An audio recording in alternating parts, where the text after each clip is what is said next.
All right, folks, this is rabble-rousing Rich Bergeron. Ladies and gentlemen, it's the Tornado Tony Panicow. And Psychic Tom Taggart with the Sunny Crystal Ball. And we got a lot to cover this week. The stuff. Big Canelo Alvarez story. Tore up his deal with Golden Boy. Yeah. DAZN is done. $513 million deal that he signed with DAZN is done. So he's a promotional free agent right now. That's it's pretty crazy, but you know. They want to have him fighting in what, like 5 weeks? Yeah. Something like December 18th on like pay-per-view. Now it'll be pay-per-view. So now it's like, you know, all those shows on DAZN. You know, if you want to see him fight, you got to fork out again. Where like, you know, DAZN, it would be covered in that $100 a year membership. Yeah, now Oscar De La Hoya may have to fight himself, you know, just to keep his company afloat. Not just to prove something, because he's, you know, rumored to be making a comeback. But yeah, he had an 11-fight deal. Oscar is out of the picture too, Golden Boy. It's a big deal for him, bad deal for him, for Oscar. But it just didn't seem like there were enough quality opponents to make sense for DAZN to put up that $40 million a fight, $35 million for Alvarez, and $5 million for Golden Boy. And Golden Boy was finding it increasingly difficult to work with Alvarez. Say so. So that's it for that deal, and we'll keep an eye out on who he signs with. Probably the leading contender would be Al Heyman, Premier Boxing Champions, but do they have big enough guys to keep him busy? I don't know. Maybe we'll have to wait to see who buys Top Rank.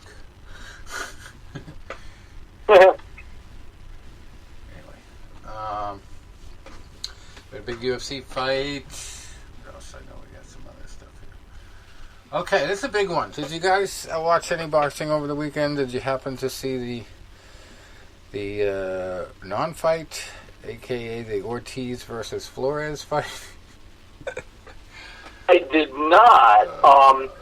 I basically went with the other card, the Devin Haney card. Right. So I did watch it. It was one of the only boxing matches I watched completely from bell to bell in a long time. But it was because it ended so quickly, and I was just like, really? This guy, it didn't even look like he got hit in the head, and he's pretending like he can't get up. And when he gets up, and he's just like, he can't continue. So anyway, they're going to call it into question. A regulatory body, California State Athletic Commission, is withholding the guy's purse, this Flores, who spilled as Alexander the Great. He does not look so great. He looked like he was totally out of shape. He got hit with a body shot and went down, like a shot to the chest, and went down like he got hit on the chin. So they're holding his $80,000 purse, citing the bylaw that the regulatory body can do so in the event it appears that the contestant is not competing honestly or is intentionally not competing to the best of his or her ability. I guess they probably got a clue when all the money came in for the first round knockout. Yeah, he was in on it, huh? I guess so. It was bad. I mean, if you look it up, I'm sure you'll say the same thing. Yeah. Wasn't even a phantom punch. I mean, he got hit by something, but it was almost like he either quit intentionally or it was a fix. But you wonder how much money would they have to pay him to wreck a career? Because win over Ortiz, he's right in the mix. Right. I mean, think of what he threw away. If this, I mean, we're not saying it happened. We don't know. We may never know. Maybe it didn't happen. But you have to wonder how much was at stake there. How much could he have been paid to do that? Because I know it looked terrible, and I was thinking the same thing.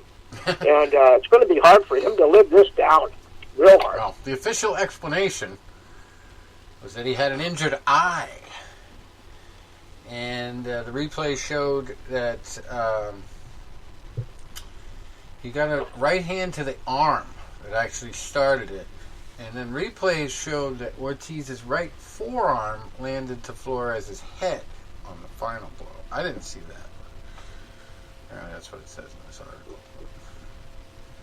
Flores was 18-2 going in. Obviously gets the third loss of his career, but yeah, I don't even know how he got 18 wins looking at that performance. He looked totally outclassed. Like, how did he get this opportunity? It's just like ridiculous. The players got to look him up, and see where these 18 wins came from. Was he fighting in that Midwest circuit? Where I remember a guy, Buck Smith, back in the day, who was a top 50 guy at best. He had a record of like 230. Where was this 200 coming from? Well, he would be down in Louisiana, fight on an afternoon card, drive over to Arkansas, fight on an evening card. He'd have like 2 or 3 fights in a day because the sanctioning bodies down there were so weak. I went to a fight one time in Atlantic City, 20 years ago, and Hector Camacho Jr. was on the card, fighting a guy from like Indiana, and this guy had it looked like to be a decent record. He was say like 18-3, right? Similar record to that. Man, it looked like this guy never had gloves on in his life. And what happens is you're fighting a lot of these barroom guys. You're fighting guys that are like right out of the tough man circuit.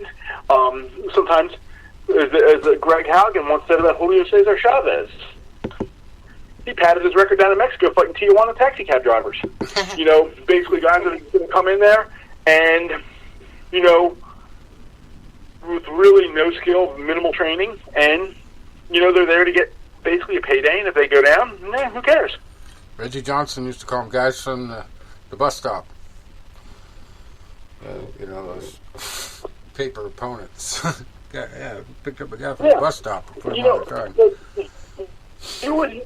You hear terms, like a lot of times like announcers will call guys a professional opponent. What's the other one? A journeyman. Basically guys that are stepping stones. Did you steal Tom's psychic crystal ball, Tony? Did you steal it? Why? What'd I do? You just like... I don't think so. You stole my segue right there. You said the word. Oh, I'm sorry. You said the word journeyman, didn't you? Okay, so that was the code word. The next story I was going to talk about, I'm reading right now, which you clearly read through me because Tom's crystal ball is on somehow and you're reading it. I don't know how that works, but there's a boxing movie called The Journeyman, right?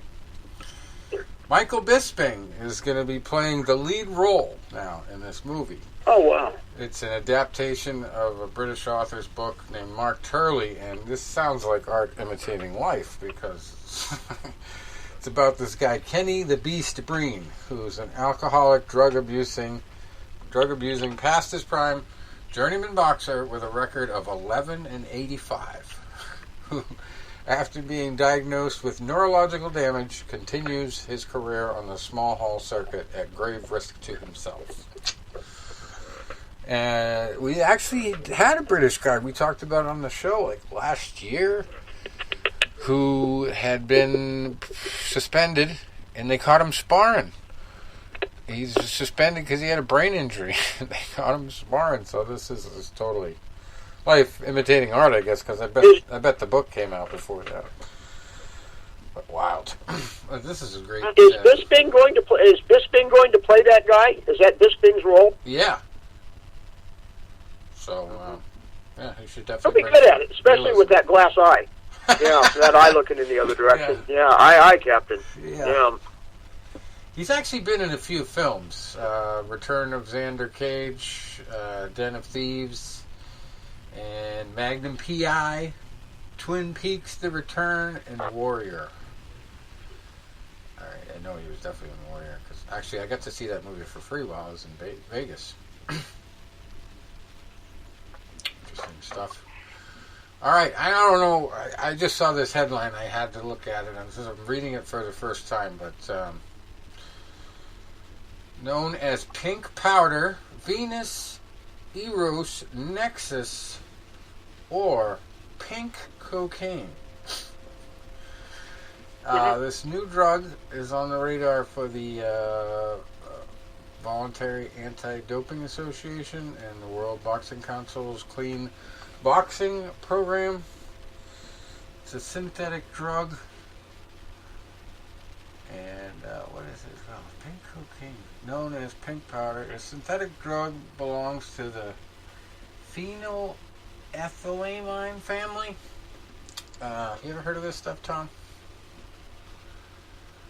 It's like No. MDMA, hallucinogens, LSD.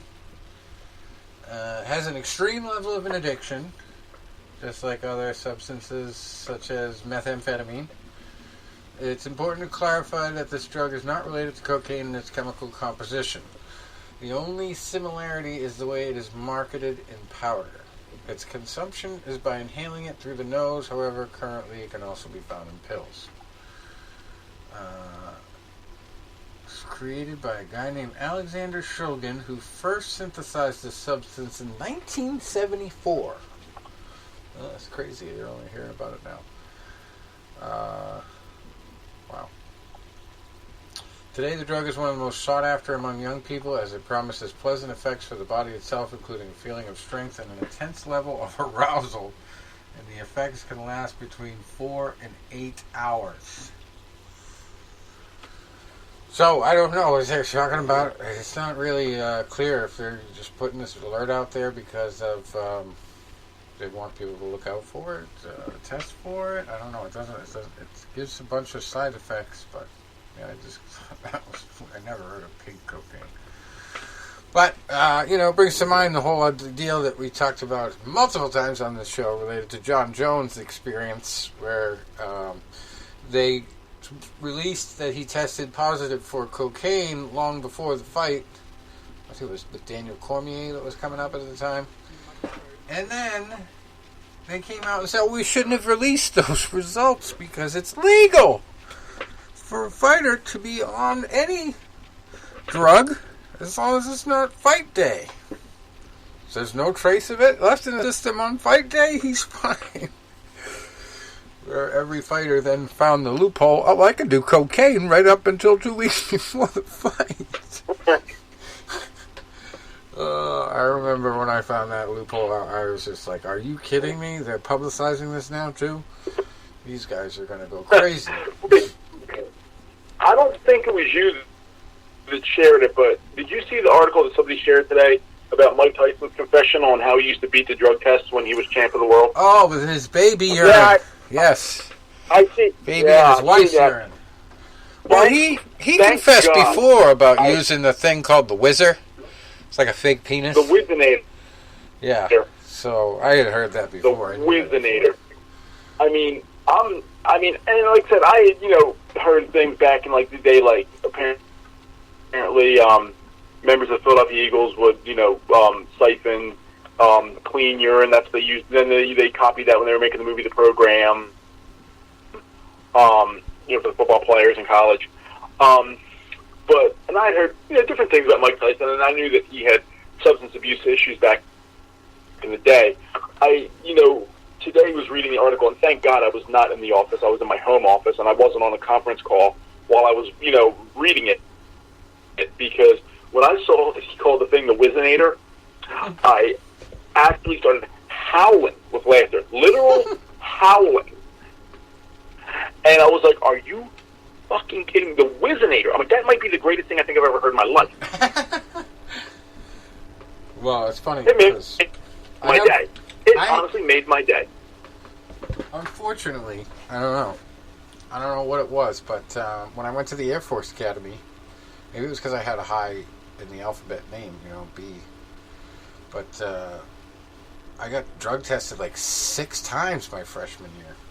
It's like every time they were doing the random drug testing, suddenly I got picked, and it was like, I had no record, when I went in there, nothing, but suddenly they thought I was doing drugs, I guess. I don't know. That was crazy. So I had to do the piss test multiple times. Similar to that, my dad had been with a company, part of was union for a couple years, and he had gotten injured on the job. He had, was carrying a ladder and he fell, and when he fell, tore his rotator cuff. Well, the company was giving him a really hard time with the insurance thing. So, but they were always, having people like spy on him and watch him and stuff. And then, like when he finally went back to work, like they would give like random drug tests. He got like something like 7 in a week, like almost like every day he was getting a drug test. Because they were just trying to do anything that they could. Well, the one time it was pretty funny, when he was still out of work, and I'm going back 20 years ago, he was, out of work, with the injury, and they would I would be home for like spring break, or I'd be home for the summer, and we would go just to maybe, a local, bakery to, get some rolls and some pastries, and we would see a car trailing us. So my dad, knowing the streets very well, he would always kind of, just try to lose the guy, give the guy a hard time, and then, again, we'd see the guy would make it back, and he'd be parked in the apartment complex, across from us, spying on us. And then we would do shit like I would take my dad's jacket, and I'd go running up the street to see if the guy would trail me, shit like that. Well, the one day, they called my dad up, they're like, yeah, we understand, you've been going to a gym in South Philadelphia. My dad's like, that's my son's training. I just go down there with him, because it gets me out of the house, and I enjoy it, and I know the guys, and I like the guys. Think you're boxing. My dad's like, I'm 50 years old. I'm not boxing. No, we think you are. Okay, fine. So the one day I'm back in school. And my dad, he's sitting at home, and, my mom's working, and he's like, I'm bored, kind of lonely. I'm just going to ride down to the gym and see the guys. It would be a good little pick-me-up. So as he, leaves the house, he sees the car trailing him. The car trails him onto the turnpike. The car trails him onto the expressway, quote-unquote, because it's never an expressway, all the way down to South Philadelphia, all 35 minutes of the commute. The guy trails him the whole way. Now, when you get down to these little roads in South Philadelphia, they're all one-way streets. So now this guy is trailing my dad, and he trails my dad to the road where the gym is, 17th Street. So my dad gets out and parks, runs into the gym, and tells these guys, and these guys loved my dad. There's a guy just followed me here. I think he's trying to jump me. Well, you see these guys, some badass motherfuckers come out of this gym, sweated up, some got blood on them from sparring. These guys are in full high testosterone fight mode, and they come out. And this guy's looking, you got one guy looks like Holyfield. You got another guy, another big-ass dude, and this guy just looks, and he's like, oh, shit. He actually throws his car in reverse and goes reverse up a one-way street because he was blocked in. Because these guys would have torn him to shreds. That reminds me of a story my dad used to love to tell about his best friend, but not so best friend, Lenny. He used to scream at before he died. Lenny would call him with some crazy idea every now and then, and he would just yell at him and call him stupid. But Lenny one time was on disability. He was, I'm out, I can't do work, so they knew he had dogs. So they said, okay, we're going to call him up. We're going to set him up. So they called him up and they said, hey, we got a promotion going and you won the contest. You got 30 bags of dog food. You just got to come pick them up. So this dumb guy gets this big truck, goes down there by himself. Supposedly has a back injury.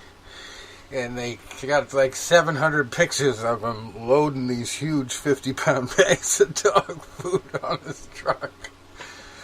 So my dad used to always talk about, oh man, how stupid can you be? I think he was on disability for like a year at that time, so he was milking it, obviously. Yeah. So your dad was obviously not boxing on disability. Although stranger things have happened. Unreal. Anyway, you said you watched some Gamboa and Haney. Did you watch that fight? I did. I only saw 4 rounds of it because I ended up crashing myself up early that day. But two things I took from it. Haney was favored, and he was supposed to win. Gamboa is a highly skilled fighter, very talented, but he's been always known for being a little bit chinny, his whole career. Now, he, on a ruptured, I think it was Achilles, took Tank Davis till the 10th or 12th. So you can see the guy obviously got some heart and he's got some toughness. And maybe as he's going up in weight, sometimes maybe he's not depleting himself and he's taking punches better. I've seen that happen. Because he lost every round, but I mean, he took Haney to distance and he took some shots. Now, for Haney, it's like he beat a guy he was supposed to, but he didn't take him out. So, kind of positive on one end, but maybe negative on the other. I don't know. But from what I saw, Haney was, controlling the action. He was, the bigger man, and, he did what he had to do aside from the stoppage. All right. Well, there you have it. Well, we got a couple boxing stories here before we get into the UFC. And then we got a crossover story, believe it or not. It's kind of a sad one. Alex Saucedo has had to retire at 26 after his last fight resulted in a pair of brain bleeds. Mark Kriegel initially reported this on last Saturday. He had a really bad, tough war with Arnold Barboza Jr. back on October 17th. And doctors say that it would be extremely dangerous for him to return to the ring. He says, "My career is done, but I'm glad to be alive."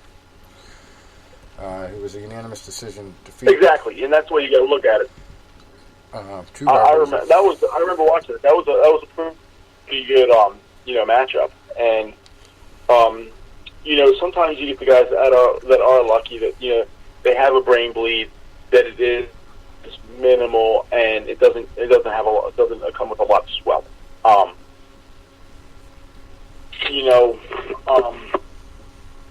You've seen guys that have taken it, and something like that happened, and they've been okay. I remember Baby Joe Messi in his one fight.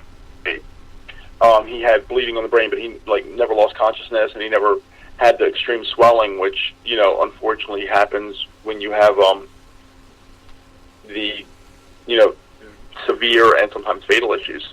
Yeah. Well, this was a particularly brutal fight. The statistics are staggering. I remember. Almost 1,000 punches thrown between them at close to 100 per round, over 10 rounds. So he finished his career with an admirable record, 30-2, 19 of them knockouts. And his only other defeat came on November 16th, 2018, in a 7th round stoppage loss to then WBO light welterweight champion Maurice Hooker. Exactly, and you know what? I remember I was talking to a friend of mine that night because he was excited about obviously the Lomachenko-Lopez fight, and he had texted me and he goes, "Hey, what do you think about these other fights on the card?" And I was looking at some of the guys. Didn't really know much about Barboza, but as we were talking about it, and I was like, well, you have this one fighter here, and I said, if he tries to change his style from an all-out action fighter to try to box more, he's never going to win this fight in a boxing match. He doesn't have the boxing skills to keep up. And my friend's like, yeah, and he was looking at the odds. He goes, yeah, he's an underdog in this fight. I think after that fight with Hooker, he tried to change his style and maybe a little bit too much, and it took him away from what brought him to the dance. But maybe in the long run, maybe ended up saving his life. I don't know. But yeah, sometimes you go out there and when you have a style where it's like you're a give and take kind of guy, you tend to have sometimes shorter careers. Like guys like Boom Boom Mancini. Boom Boom Mancini's star shown bright as could be for a very short time. Raul Marquez could have fought 5 more years if he didn't have so many brutal wars. Exactly.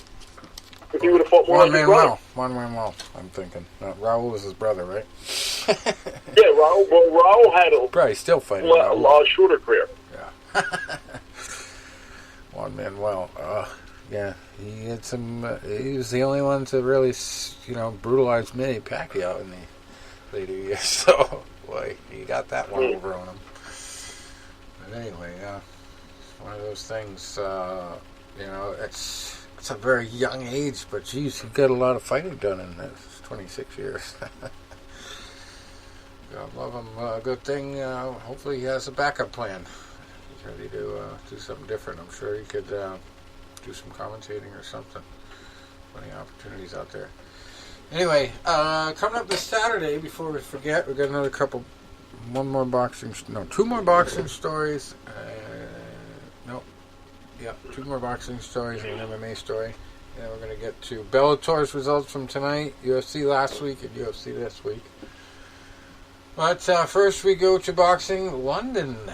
There's a couple female fights that are headlining this card in London, and they're both somebody's O's gotta go fights. And if your lucky number is 13, you got a couple girls here you can bet on. Super featherweights in the main event. Terry Harper, she is 10-0-1. The one old draw. That's for the WBC World Female Super Featherweight title and the International Boxing Organization World Female Super Featherweight title. She's fighting Katarina Sanders, who is 13-0. So 10-0 versus 13-0 there. And the co-main event is Katie Taylor, who is 16-0, fighting Miriam Gutierrez, who is also 13-0. That's for the WBC World Female Lightweight title, the World Boxing Association World Female Lightweight title, the International Boxing Federation World Female Lightweight title, and the World Boxing Organization World Female Lightweight title. Okay. And then another female fight, if that's not enough. Rachel Ball, 6-1 at bantamweight, fighting Georgina Guanini, who's 9-1-2. That's for the vacant WBA World Female Bantamweight title. And if we don't have a Jesus fight of the week, we have an Angel fight of the week on this card. Angel Aviles. He's 20 wins, 5 losses, 1 draw. Ukashir Farouk is his opponent. Another 13. 13-1 bantamweight. Go play 13 in the Powerball. It's lucky this week. We got one on Fox Sports 1 on Saturday. Not huge names, but somebody's always got to go in the main event. And Milcar Vidal, 11-0, and Edward Jeremy Ortiz, who's 11-0 with 2 draws.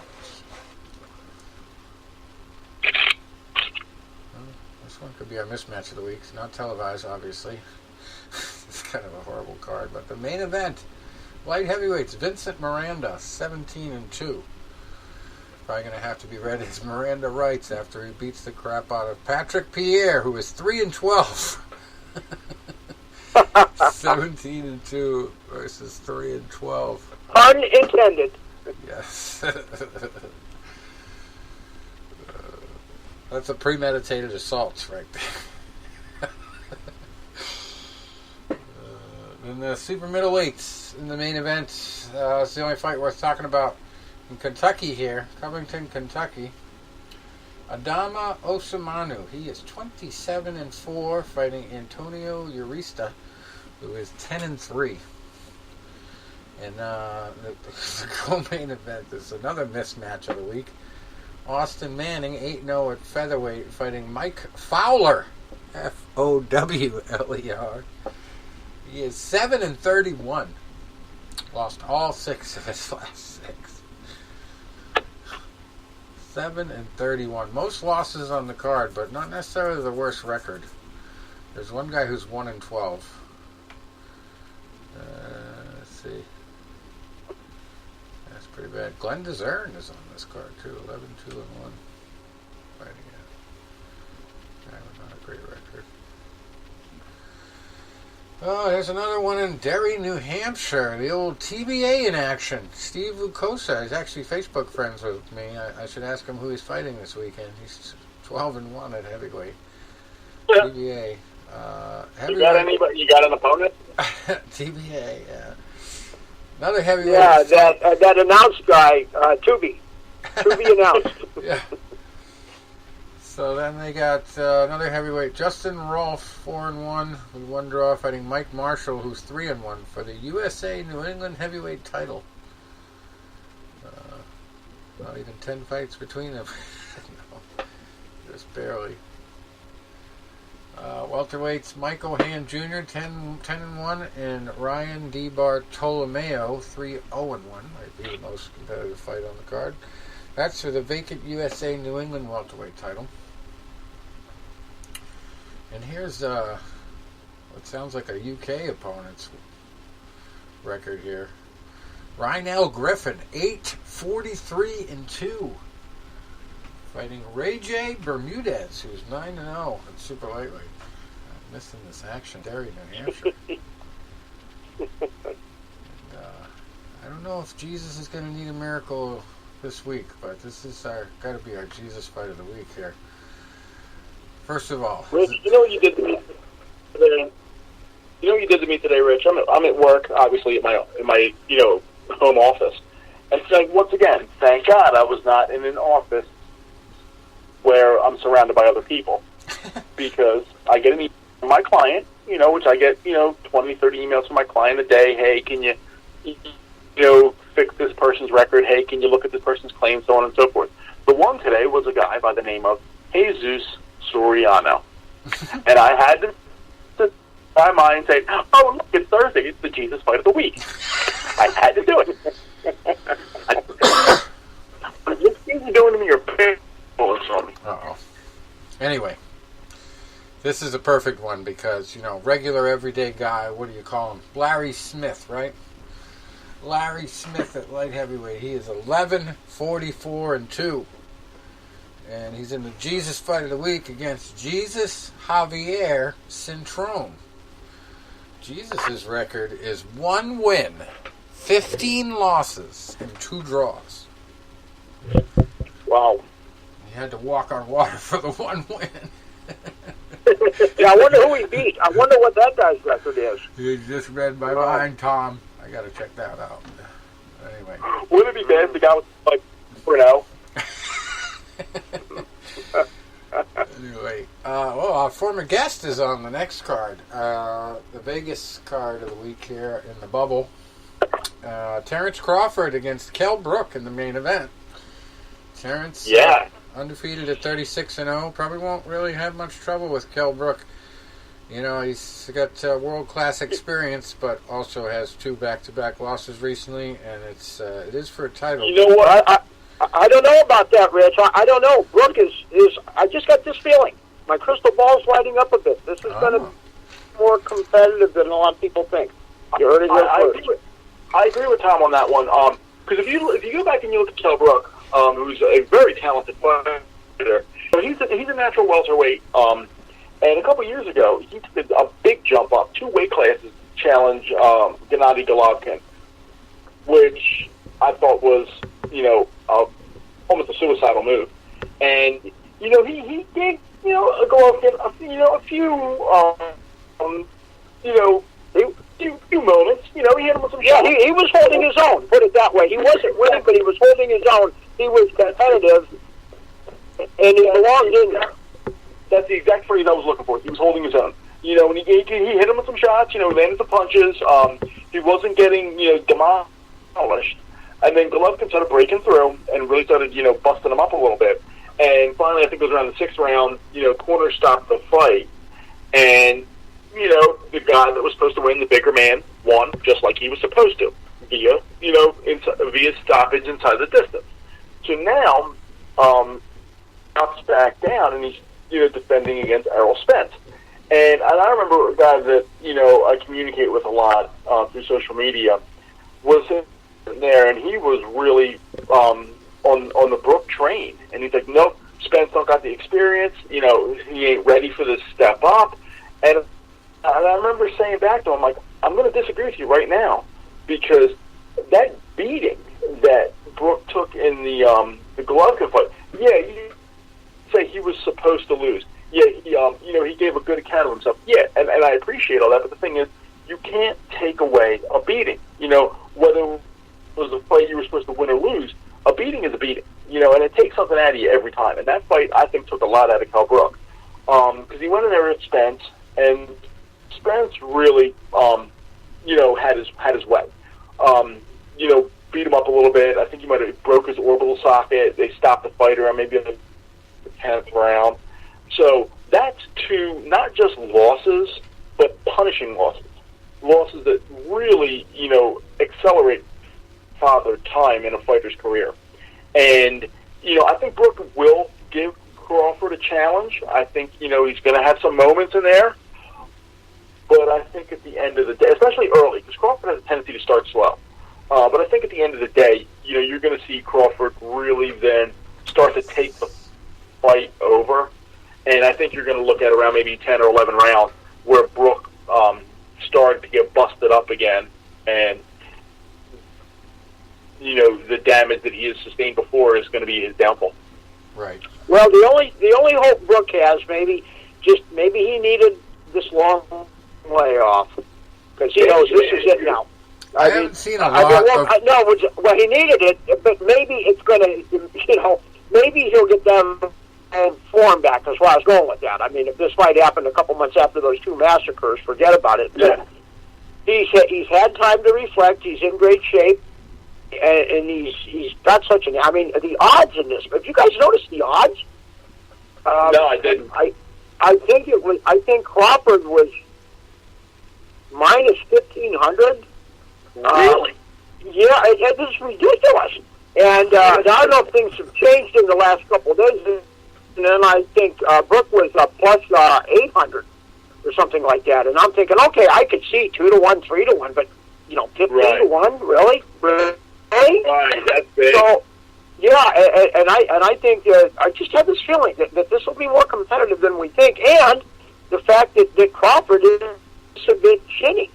And as you said, Brook's the naturally bigger guy, and Crawford, I still keep looking at his record for the number one fighter in the world pound for pound, and you just look at Crawford's record. I'm not saying he's not, but I don't know. Find out. This just in. Yeah, I agree with you on that. Jesus' first win was against Ramil Shelton back in 2012. Ramil had an incredible record of 0 wins, 4 losses.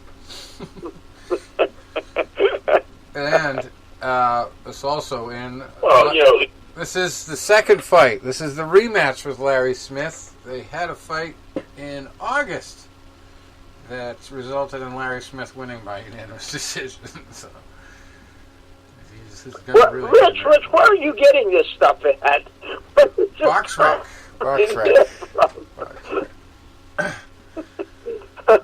Okay. Oh, also, and then I just heard before we went on that a few hours ago that Canelo was in talks with Caleb Plant, but there wasn't enough time.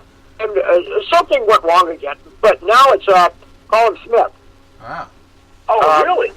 Yeah, and apparently, from what the one source I read said, it's on for next month. Oh. So when they were trying to talk to Caleb Plant, I know they were talking about like relatively quick. They were talking like December 18th. Yeah, and so I guess Colin Smith is it's on. So I don't know. What do you guys think about that? Well, you know what? I mean, it's interesting because you can't predict anything this year. You can't, because you figure now you have two guys that are having.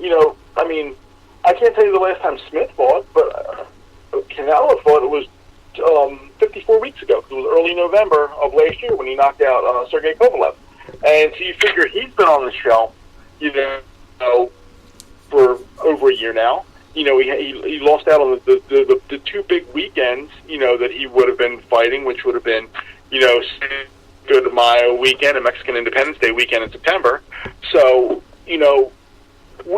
listen, a lot of people really don't realize, how this pandemic has affected athletes, because an athlete gets a prime, and, Father Time gets us all, but it really affects an athlete because, you're the guy that's on top of the world right now. You are in your physical peak, and then it's like you lose a year of that, because nothing's happening. So if Canelo's, say, 30 years old now, he can't turn around and say, well, you know what, I didn't have any fights last year.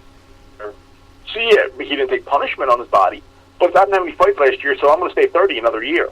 Mm-hmm. You can't do that. None of us can, unfortunately.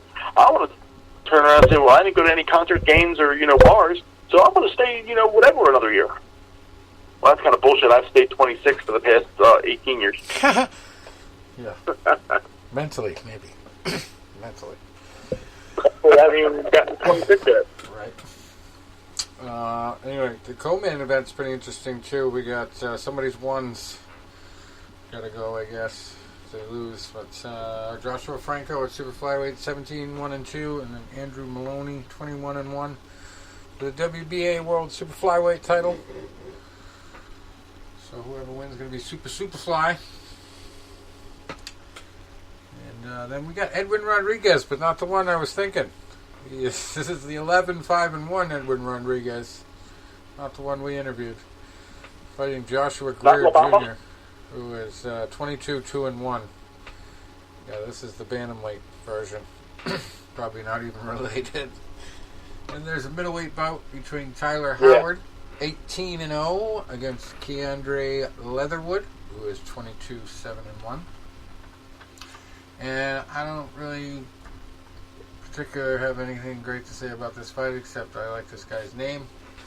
He's fighting in Vegas, and his first name is Vegas at bantamweight. Vegas Larfield. He's only 1-0, but he's fighting Juan Alberto Flores, who is 2-0-1. Vegas and Vegas. Put your money on him. I wonder if you can even bet on a guy that low on the card. Yo, come on, Richie, but you lived in Vegas. You go to one of them play cards and you get one of them bout sheets. You can pretty much bet on anything. Yeah. I actually never bet on a sporting event while I was in Vegas. Not once. Believe it or not. Really? I bet on a lot of blackjack. I spent like probably 6-7 hours maybe at the tables. When we were there, when we went to the Manny Pacquiao, Timothy Bradley rematch, we're looking at all the stuff. Like, it was my first time being in Vegas, and and we were looking at all the odds. Pacquiao was favored, and then we saw the odds for a draw was like 16-1. So the three of us looked at each other. We're all like, "Well, let's all throw $20 on a draw. What the hell, right?" So we threw $20 on a draw. I said was going to be a draw. What would you say? Isn't there one that I predicted was going to be a draw? It was like totally one-sided. I don't think it was that one, but it was another Pacquiao. How about the one time I picked Oscar De La Hoya? I picked Oscar De La Hoya to destroy Manny Pacquiao. I think I picked 8 rounds. And if you looked at my prediction and just flip-flopped the guys, I was spot on. Just the wrong guy. But yeah, we all bet on the draw. Like 16-1 odds. We all dropped like $20. So we won like 300 something, right? After 8 rounds, that fight was dead even. We're like 4-4. We're like, oh shit, we got a shot at this. Then Pacquiao, just went nuts the last 4 rounds and like swept them. It was like, oh, well. I don't want to see a bad decision, but can we get a bad decision for a draw here? Win like 300 some bucks. And then when I went last year, I dropped 20 on Danny Jacobs at like 4-1 against Canelo, something like that. And obviously, I didn't win. Yeah, I got screwed on my own game, the Patriots versus the Jets the other night.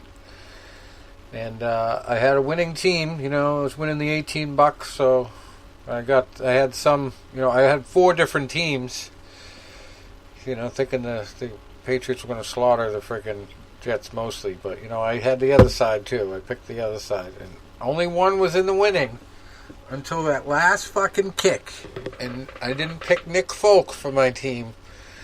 So Nick Folk makes the kick, and then I'm out of the winnings. Game over. I'm like, fuck? Ow.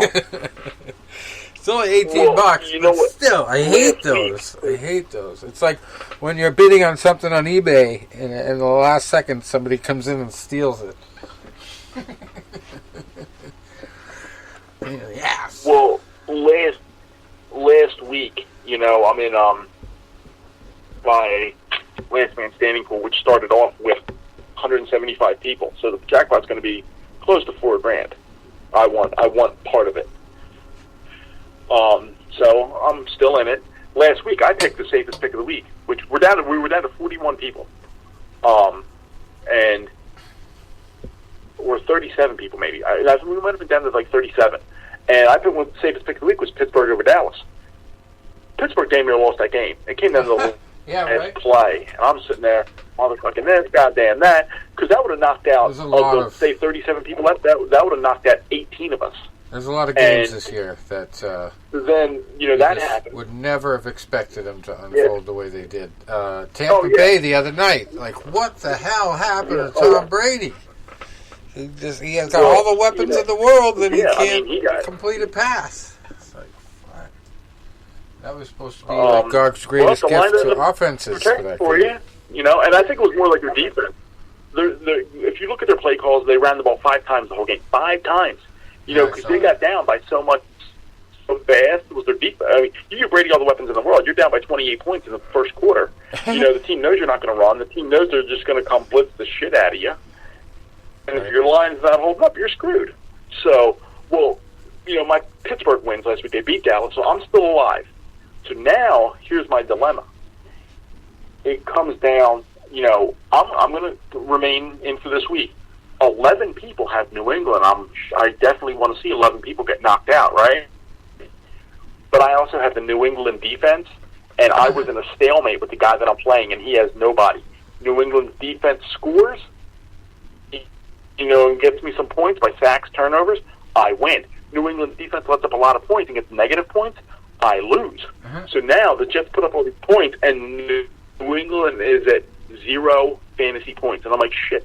If the Jets kick one more field goal, I'm at negative points and I lose. I'm like, shit. You know, I'm right now tied with this guy. And that's when Flacco threw that late interception. And I'm like, so that got me 3 points, and then the sack got me another point. So I'm like, oh, good, I won by 4 points. Yeah, Flacco's good for that. Because not only, I mean, I don't think I'm going to make the playoffs, so I kiss that 1,000 goodbye. But I don't want to come in dead last, because the person that's in dead last gets a trophy named after one of our dearly departed league members who was in last place every year. Oh, no. Which is called the Putt Award. And it's basically a trophy toilet. And I don't want a trophy toilet. I mean, I like the championship trophy that I got a few years ago, but I don't want a toilet. Remind me not to leave that kind of legacy, okay? Yeah. That's the rough one. Anyway, you might not have heard it, but Vitaly Klitschko notched another win recently.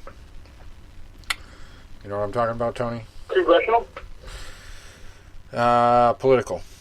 He is... Is it I was going to say, political? Yes, he is Congressional? the new mayor of Kyiv, Ukraine. He's the mayor. Mayor Klitschko. 45-2 still in the boxing ring. But anyway, good stuff. And whenever, if he's still kicking and alive, whenever what's his name, Putin, eventually dies or officially retires, he might work his way up to the Russian president. Who knows? You never know. I don't know how that shit works.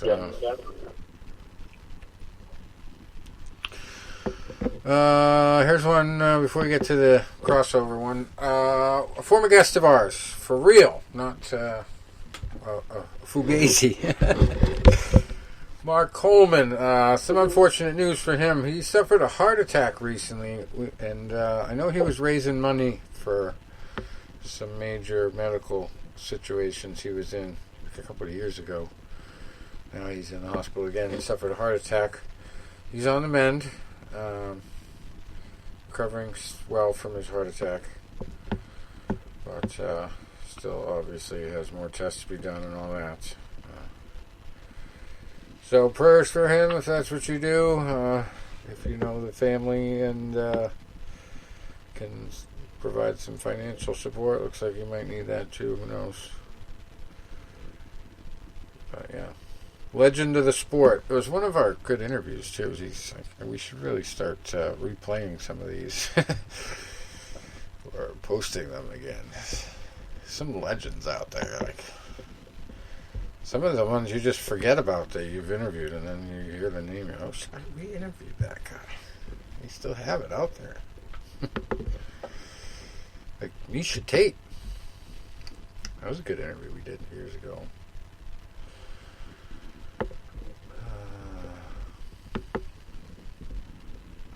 All right, so the big crossover story is it's weird for Dana White, okay? Big talk. UFC, Zuffa Boxing. It's going to be all the rage. What's the first fight he's going to promote? Claressa Shields versus Marie-Eve Dicaire. I don't know if I would ever predict that, especially since he rejected women's fighting for so long in MMA. But you know, you know what? Yeah, good point. But you know how women have talked him into shit before too. Like when Ronda Rousey had a little meeting with him at dinner, she was credited for basically convincing him that women belong in the UFC. And it happened because of her, supposedly. So we also know that Claressa Shields has been talking about going over to the UFC and, you know, being that Ultimate Warrior type person of, you know, being a boxing champion and a MMA champion, unheard of. But she obviously talked to Dana White and, you know, some of the other MMA people before making a lot of those comments and, you know, tried to see what that crossover was going to be like, how easy it was going to be, how, you know, she was going to get paid and all that, and crossed all her T's and dotted all her I's, I'm sure. So maybe she had one of those conversations with Dana White and said, if you're going to, you know, do something new in boxing, promote women's boxing like it should be promoted. And, you know, as the first UFC card, it's going to be a little extra attention on it. Claressa Shields is probably the best female to do it right now. I don't know much about Marie-Eve Dicaire. No, I don't have a record right in front of me either. But obviously there's going to be other fights on this. It's going to be on Fight Pass. And the only other boxing I know of on Fight Pass right now is Roy Jones Jr. His promotion has an agreement with them. So, who knows how it will latch on, if it will. But that's the rumor. We'll see if that happens or not. Now, we go to Pitbull versus Carvalho. Bellator 252. It's on right now. Okay, so we had former guest of ours just got a loss. The first fight of the night was Conry Gracie, lost by knees and punches to Trevor Goudet. Pat Casey losing by flying knee, knockout. 2 minutes and 30 seconds into the second round. Roman Feraldo getting that one. Lucas Brennan beating Andrew Salas by unanimous decision. Jornel Lugo beating Shiler Sudo by unanimous decision. A couple weird names. Luis Muro beating Devin Powell by unanimous decision. Kerry Melendez over Emily King by rear naked choke submission. 3 minutes and 2 seconds into round one. And there's our MMA Jesus fight of the week. But it's a Day Jesus. John Day Jesus losing by knockout. 4 minutes and 12 seconds into round two to none other than Aaron Pico, who is billed to be the greatest thing since sliced bread in MMA and has had to really prove it to the fans after some ups and downs. And then our former guest, Daniel Weichel. I only had him for 5 minutes at Bellator. I kind of screwed the pooch with Bellator on that because I had bad connection and couldn't get much in. And then I got like one question crystal clear, so that was all we had on the show. But Daniel Weichel, yeah, I had him on probably 2 years ago by now. He lost to Emmanuel Sanchez by unanimous decision. And then we have 2 fights to come. Logan Storley against Yaroslav Amosov and Pitbull, Patricio Freire, who has 30 wins, 4 losses, no draws, fighting Pedro Carvalho, who is 11-3. And I hope you polished your crystal ball tonight, Tom, because we know we were both wrong last week. Glover pulled one over on us. Uh-oh. Are you with us, Tom? We got thing paused or something? Anyway. So Glover Teixeira beating Thiago Silva. I think it was a rear naked choke. That one. But Tyson Fury, kind of reaching out to Deontay Wilder, who's, really not processing this loss. And Tom brought up some great points. It's like, Wilder, he had that loss, and I think it damaged his psyche so much that, it really sent him into a tailspin. Like, you have some fighters, they lose a fight, and they go back to the drawing board, and they come back better. Joe Louis against Matt Schmeling. Perfect example, right? You have other fighters, Sugar Ray Leonard, Roberto. He really... Ali Frazier. And then Ali Frazier after the first fight. Many examples. A lot of examples. Then you have other fighters that once they lose that zero, that aura of invincibility, they're never the same. Now, Deontay Wilder could come back, and he could be like a modern day, almost like a Mike Tyson, where he was like feared for years, and then he loses the fight, and it's like, yeah, he becomes champ of the world again, but he never has that same aura. Right. No longer invincible. He's beatable, but it's like he's still, he's destructive, but he's also beatable. By the way, on that front, what's his name? Mark Breland came out officially and said the image that's going around about him pissing in the water, that's not him. It's a fake. Yeah. But he also did and you're right. put one clip out there of Teddy Atlas on his radio show talking about the incident and sticking up for him. And he's like, this is the one thing I'm going to put out there on it. And it was a pretty good clip. It was like probably 6-7 minutes long. But you know how Teddy is. We had him on the show once. I got to interview him, and boy, he is very long-winded. Yeah. He'll tell you a story. But you go back and you look at a guy like Wilder, it's like, when he lost that fight, it was like, he came to like, why did I lose this fight? And I think a lot of self-doubt came in. He came, you know what? And hey, sometimes, we all have bad nights. There were sometimes, like, I went in that ring, and whatever I was doing just wasn't working. I was talking about last week in a sparring session with a guy, Dave Price, who's a friend of mine. Whatever I did in that sparring session did not work. And it was like quicksand. The harder I tried, the worse I did. And then finally, until he ran out of gas, and I was able to stop him with a body shot with about 30 seconds to go. But there are nights like there, it's like, why didn't this work? It's like a football team. A guy comes out there, and he's a great player. Last week, Tom Brady. Tom Brady's maybe one of the greatest of all time. Had a bad game. Why? Because the other team maybe schemed for him right. Maybe, he just wasn't picking up the protection right. Something did not happen right, and it got to be like quicksand. So Deontay Wilder comes in the ring, and, Fury takes it to him from the first round. Comes right, he's not expecting it. They're backing him up. Okay, so Fury wins the first round. Okay, everything's going good. Fury won the first round last time, too. Second round, Fury starts landing a couple really good shots. In the early rounds, a knockdown happens, and it could have been maybe he was off balance. Doesn't matter. So now you're sinking deeper in that quicksand. And the harder you're trying, the steeper you're getting. And then when it's over, you're like, you can't process what happened. Right. What happened? Why did I lose this fight? Well, I felt weak. Was it because he put a lot of pressure on me and he's a 275-pound man? No, it was because I wore a 40-pound gladiator outfit. You know, well, I felt like I had one fight where I didn't feel, I felt weak in a fight one time. And I was drinking like this, you know, I had this juice before I went in there. And, the juice made me lethargic. Wilder had a 400-pound suit. Yeah, exactly. And it was like, I was like, oh, the juice made me lethargic. The juice didn't make me lethargic. I probably should have drank it before I got in the ring, but I needed something in my stomach.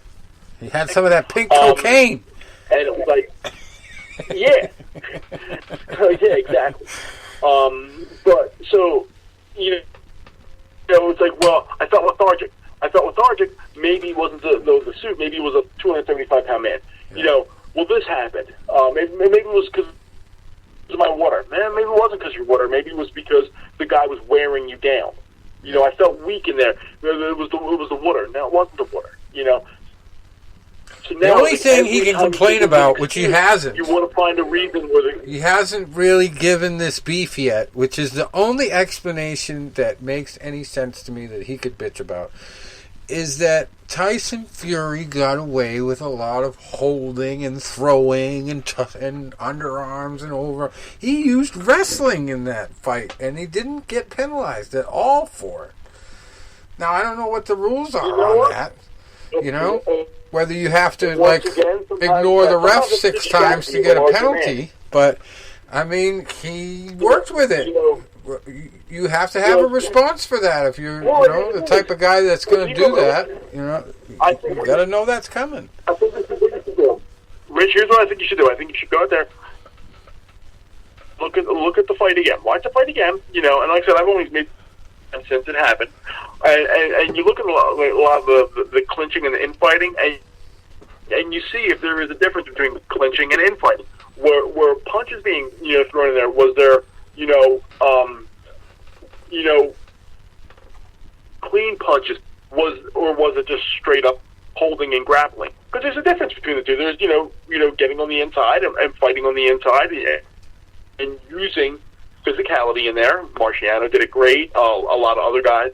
That was one of their go-tos, was to get inside, rough you up on I use the physical size to your advantage. And when you're a heavyweight, you have a potential to have a large size advantage. And so you have to differentiate, was Fury in there, punching during the infighting, or was he wrestling during the infighting? If he was strictly wrestling and grappling and clinching and all that, you're right.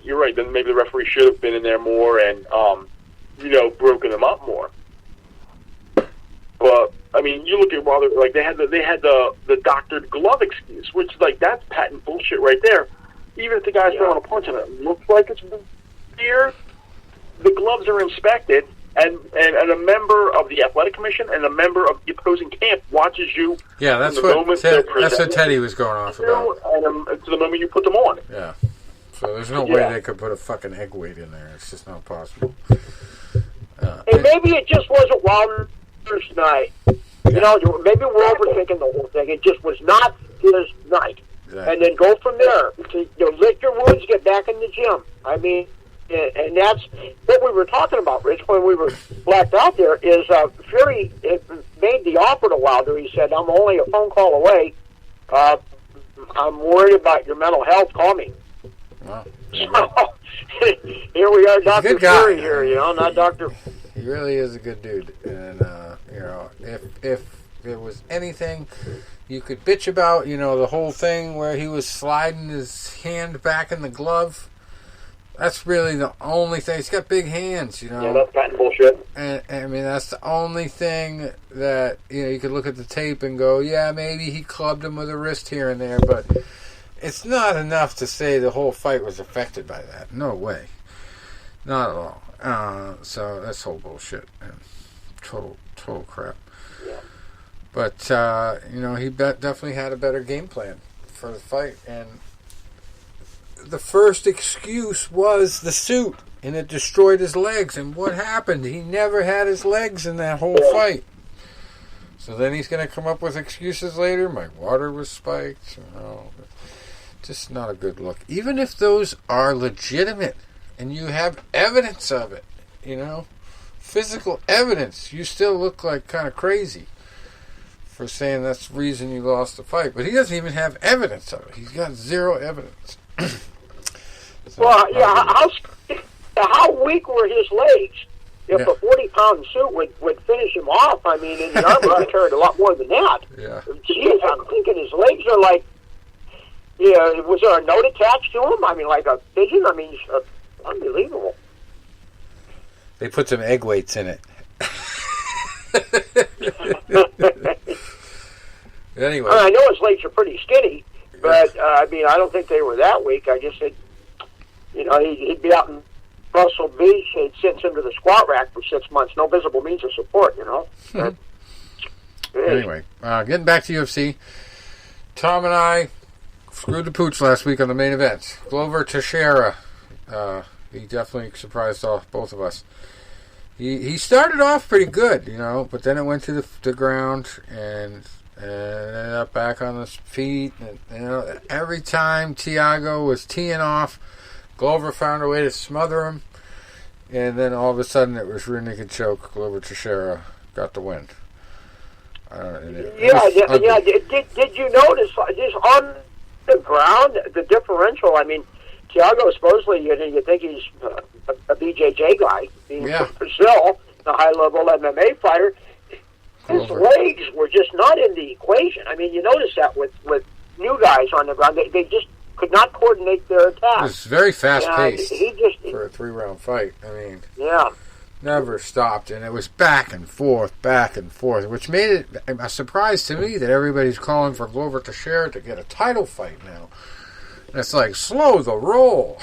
He beats one guy, I mean, I know he's on a roll. He's on a streak right now. Well, yeah, but you look at this way, Rich, that division's kind of thinned out now. Yeah, true.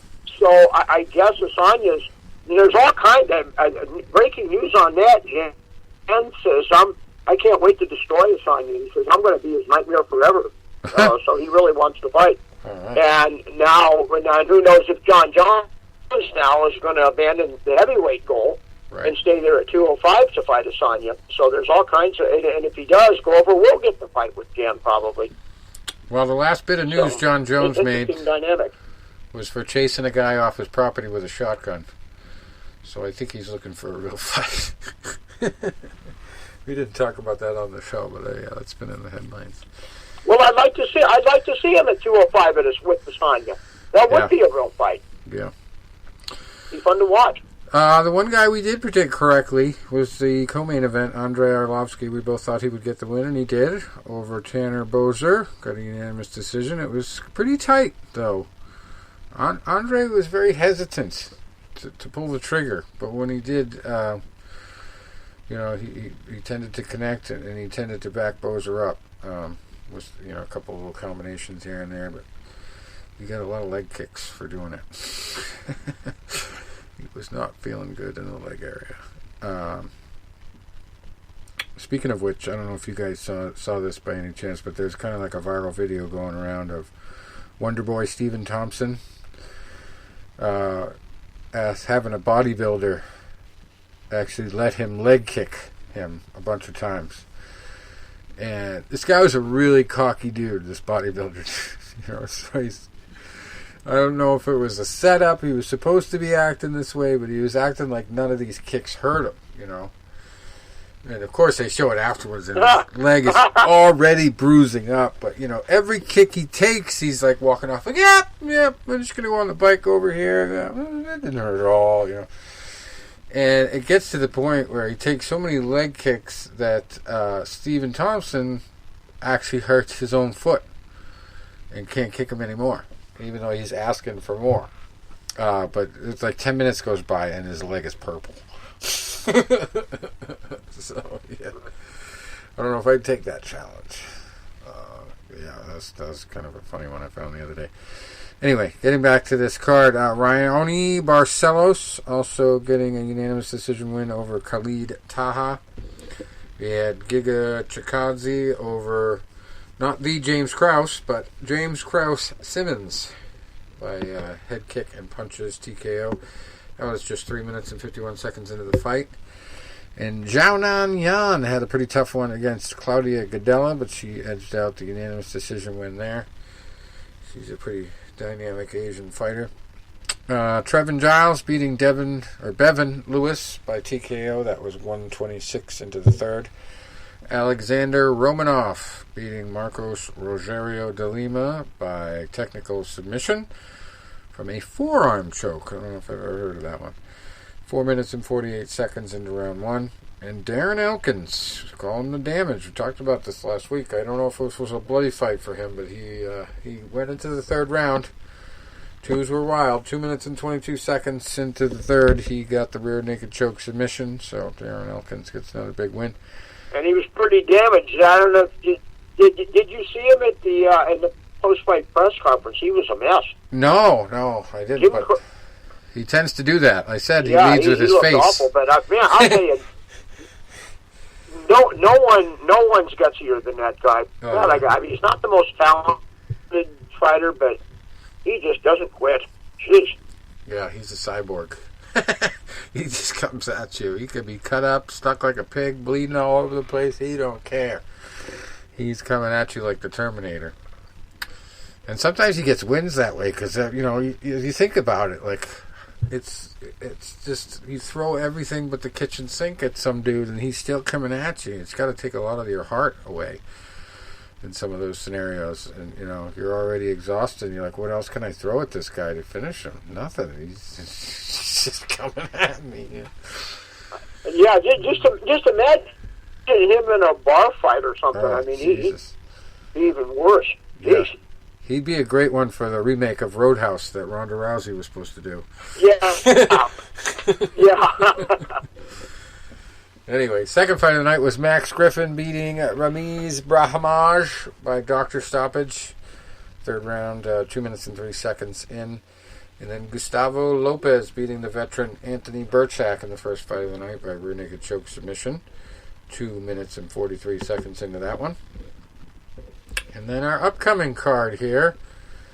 I don't know if I'm going to do the FanDuel on this one. I didn't do last week's because I didn't know enough about the fighters. This one's kind of even worse because there's not a lot of big names on it. But speaking of the not a lot of big names, some guy had to come out of the announcing booth on like 5 days' notice here for this one. Rafael Dos Anjos, I think his opponent tested positive for the COVID or something, right? I forget who he was even supposed to face, but I think I read that. Anyway, Rafael, 29-13. Paul Felder stepped in, who is 17-5. He does a lot of the ESPN stuff. And I think it's like 5 or 6 days' notice. And, of course, everybody on the internet thinks he's the greatest badass who ever walked the earth for agreeing to do this to save the event in Las Vegas here on Saturday. So I don't know. I had to really look at his record to give you an accurate prediction. I'd say Rafael Dos Anjos just because he's prepared for a fight, and he's not taking it on short notice. He has a great advantage, but he also has 13 losses. Paul Felder only has got 5. He is incredibly streaky. Incredibly streaky. You predicting him, good luck. I mean, he's another one of those Frank Mir guys that I just couldn't get Frank Mir right. When I'd get on board to train and then he'd get slaughtered. Then I'd give up on him and then he'd get a win streak. I mean, and Dos Anjos is... So, Dos Anjos. It's going to be, like you said, I would agree with you that I guess I would have to go with him since Felder's coming in on such short notice, but if Paul Felder wins, might be an intriguing fight. I'm pretty sure it's going to be by spinning back fist because that's his signature move. But we'll see. Anyway, that'd be cool. It's going to be a good fight. His last fight, Paul Felder, was lost to Dan Hooker in February. Split decision loss. He had another split decision win before that against Edson Barboza. James Vick was a tough guy. Beat him before that. UFC on ESPN 1 back in 2019, February again. So he hasn't fought since February, but that's not too long. And he had a loss to Mike Perry as well back in 2018. But he's had some stiff competition. Charles Oliveira he beat by TKO. Joshua Berkman he's got a win over. I would not count out the Irish Dragon. Anyway. Co-main event. Abdul Razak Al Hassan is 10-2 against Kalen Williams, who's 10-1. And not Juan Manuel, but Julian Marquez here, 7-2, fighting Saparbek Safarov, who's 9-3. You got a female fight, Kay Hansen, 7-3 against Corey McKenna, 5-1. Eighth fight of the night, Antonio Arroyo, 9-3 against Eric Anders, who's 13-5. Brendan Allen, 15-3, fighting Sean Strickland, who's 21-3. Another female fight, Ashley Yoder, 7-6, fighting Miranda Granger, who's 7-1. Alex Morono in the fifth fight of the night. He is 17-6, fighting Rhys McKee, who is 10-3-1. Luis Smoka, 16-7, fighting Jose Alberto Quinones, who is 8-4. And then old Randa Marcos, 10-9 with one draw, fighting Kanako Murata, who's 11-1. And Tony Gravely, 19-6, fighting Geraldo de Freitas Jr., who's 12-5. Dontail Mays in the first fight of the night, 7-4, fighting Roque Martinez, 15-6-2. And I believe that's it for the show material. Unless you guys got anything you want to pipe in? That does it for us. Yeah, I mean, like I said, just looking forward to the Crawford Brook fight this weekend, and you know, a couple live fights coming back to Philly, you know, in December. Unfortunately, I got to work both of those weekends, but it's a good thing, you know. You know, we had one drug has just been pretty much proven effective. They're just looking for emergency approval on it now. So I think, you know, even with all the doom and gloom going on and all the bullshit from last week's election and all that, you know what? As I said in a writing last week, we're in November, 11 and 12. We're in the championship rounds of 2020, and you know what? Get up off the stool, ding ding. We got this, right? Yes, sir. Well, I don't know. Joe Biden says 2021 is going to be a very dark winter. Yeah. You know what? Because he hasn't won it yet. Let's say he hasn't won yet, okay? This ain't over till it's over. Right. You know what? I'm going to tell you what bothers me, and this bothers me a lot. You know, on Monday, November 9th, they came out and Pfizer presented their data and said, we got it.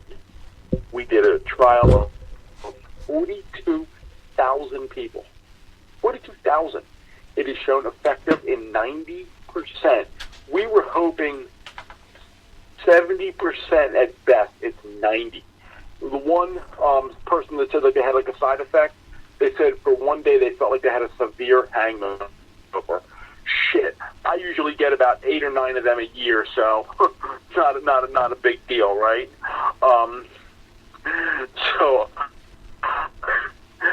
So the day that happens, Donald Trump tweets out, "Hey, great news! Glad to hear that you know that the scientists and Pfizer are saying that they believe they found something that's safe and effective, and that we are on the road to beating this."